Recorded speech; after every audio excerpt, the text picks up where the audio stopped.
Good news என்கிற நிகழ்ச்சியிலே உங்களை வரவேற்கிறேன். இன்றைக்கு தியானத்திற்காக ஒரு வசனத்தை வாசிப்போம். சங்கீதம் 113 7 8 வசனங்கள். அவர் சிறியவனை புழுதியிலிருந்து தூக்கி விடுகிறார், எளியவனை குப்பையிலிருந்து உயர்த்துகிறார், அவனை பிரபுக்களோடும் தமது ஜனத்தின் அதிபதிகளோடும் உட்கார பண்ணுகிறார். இன்றைக்கு ஆமென். நீங்கள் எந்த சுச்சுவேஷனில் இருந்தாலும் உங்களை உயர்த்துகிற ஒரு கர்த்தர்.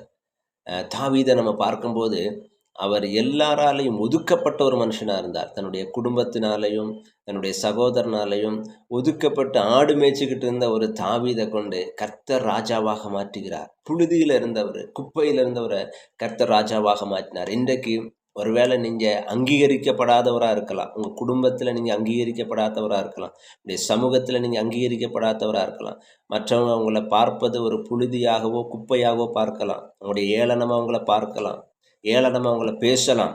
ஆனால் கர்த்தர் ஒரு நாள் அவர்களுக்கு முன்பாக உங்களை உயர்த்துவார்.